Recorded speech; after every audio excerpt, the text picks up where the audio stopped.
Hello mga karon, good morning, good afternoon, good evening sa inyong lahat. Today is March 12, Tuesday 11:54 p.m. 6 minutes na lang, Miyerkules na. So ito, record pa rin tayo dating gawi. Ang kalahati ng kinita natin sa staking, nililipat ulit natin pabalik dyan sa AXS staking. At yung kalahati, binibili natin ng RON token. So ayun na nga mga insan, claim muna natin yung mga kinita natin dito sa RON staking para maging part na rin siya ng stake natin ngayong araw. Okay mga insan, so claim lang natin dito. Meron tayong 173 or $6 na kinita mula kahapon. Pera pa din yan. Tapos swap natin ito, si Ron AXS, connect muna.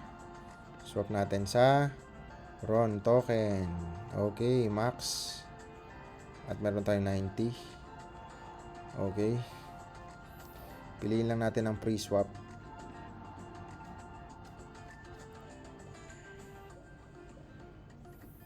Habang naghihintay tayo, syempre. Ayan. Hintay lang natin siya. So, ang pinakasuma total ba ni Ron? How much kaya si Ron today? Ayan, si Ron, 219 siya, guys. 219 is 219. Pera pa din yan. So, meron tayong 44,582. Pero, syempre, check natin. Hindi pa rin tapos.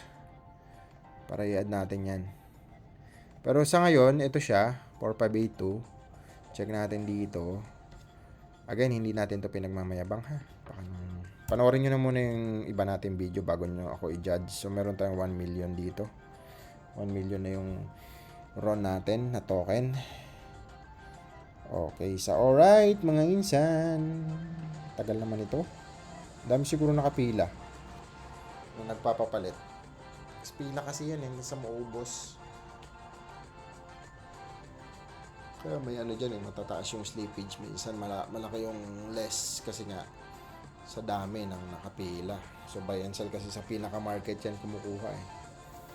Kunyari ikaw nagbenta ka na sa isang exchanger, doon sila. Parang ganun. Buy sell. Tagal naman ito. Mga insan, ang tagal mo.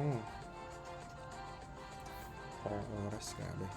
So bago naghintay tayo dyan, basa muna tayo ng comment. Shoutout po sa 576 subscriber natin, guys. Salamat sa mga nagtitiwala at nakikinig sa atin ng mga walang kwentang pinagsasabi ni Mr. KGB Crypto. At ito na, basa na tayo ng comment. Mabilisan lang, comment about RON staking. Mr. Fred Network 935953. I admire you, Lodi. Kaya ako nag-start din ng staking. Salamat. Yun, shoutout sa'yo, sir. Okay, shoutout One Piece Highlights. Holding 1-3 RON. Grabe, ang dami din yan, sir, ha. Sabi niya, ang internet siguro problema ko, no? Ang tagal niya mag-buffer. Okay, sa alright. Hindi kasi tayo naka-VPN eh. Mamaya, what happened? Yun, tapos na.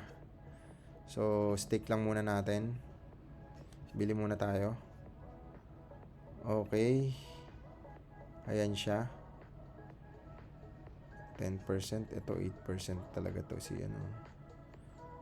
Hindi mo talaga mapapansin yung galawan dito kasi sense lang to eh. Ayan, kung titingnan mo ito max. Ito 92. So 92 RON. Ang kikitain ko daw niyan 13 RON per year. So kung di-divide mo sa 365 days, magkano lang yan, guys? For 38 divided by 365 days. So ito lang kita mo diyan per day times 30 days. Yan lang yun, 1 RON ka lang per month. 'Di ba? Pero syempre, pera pa rin yan. Okay, so alright. Delegate na natin to. Kaya hindi mo talaga mapapansin. May nag-comment ata kanina, nabasa ko. Delegate na natin yan, mga insan. Okay, yan. Tapos, ito na. Nangyari dito.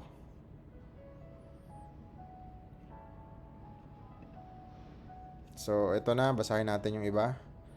Okay, meron siyang 1-3 daw. Si One Piece Highlights. Kape habang nakikinig. Yun, galing. Prodigy Games. Ayan, parang walang galaw. Okay, ito na ito yung sinasabi mo. Talagang parang walang galaw kasi lalo na kung ang lagay mo magkano lang, di ba? So, kinumpute natin kanina yan. Roner, new subscriber, shoutout sa'yo, sir. Okay, Sir Mon, present, sir.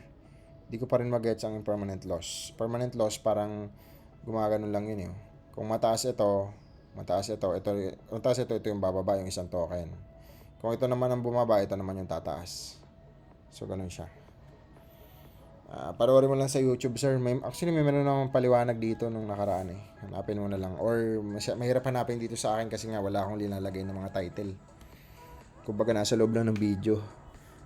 Impermanent loss, sir, may Tagalog na nag-explain yan. Ano yun mo na lang. Yun ang masasuggest ko siguro. Yung pinakamalupit na nag-explain para dyan. Jude Sales, 9492. Good PM, sir. Sa tingin, sir, tingin may prediction ka ba? Hanggang saan naabot price ni Ron? Aabot kaya siya sa price ng EXS nung nag all-time high? Okay, ano yan, sir, eh? Tawag dito. Depende kasi ito nga 1 billion supply, ito 270 million lang yung supply nito. Depende siguro pag umangat na ng todo yan, eh baka ma-achieve niya rin yung 8,000 ng baka mag 8,000 din to. Sana. Pero syempre hindi ko yun mapipredict, sir, na mangyayari. Siguro hindi natin, ayoko magsabi ng tapos, sir, ayoko mapahiya sa inyo. Kung sa mga Ronin chain game naman o mga gaming chain, ito yung pinakahari ngayon, si Ron. Sa NFT games na maraming player, excess syempre. Pixel, yan, nandyan din yan. Sakop din ng Ron yan. Wala namang NFT gaming ngayon na may 100,000 player, kundi malibang kay excess, kay Axie. Wala nang iba. Okay, Rich. Yan, gandang hapon, sir. Okay, kay Densify. Present din, Rito. Ang gawi ko araw-araw, check Ron staking, yung claimable reward habang nagkakape. Sarap tingnan. Shout out sa'yo, sir. Sir Instinct, present. Laging present siya si sir. Spark Life, una sa first. Present Lods. O, yun lang ang comment natin. Yun lang mga video natin dito. So, check na natin ito. Tapos na ata to. Ayan, tapos na. Ang thumbnails natin ay, check natin, refresh natin, 4582 nga ba? Check natin. 4582. Hindi, nagdagdag na. Ayan, 4674. Ito na yung pinaka-total ng RON natin for today, March 13 na. March 13 na. Alas 12 na ng madaling araw. So, meron tayong 1,026,000. Okay, yun lang ang ating mga lobat na si Mr. KGB, guys. Dami kong sinabi, ang dami kong ginawa kanina sa office. So, ito, 576 subscriber. At ayun na. See you tomorrow, guys. Paramihin nyo ito. At, padamihin natin ang ating mga channel at marami tayong matututunan dito sa channel na to. Thank you and God bless. Bye-bye. See you tomorrow, guys.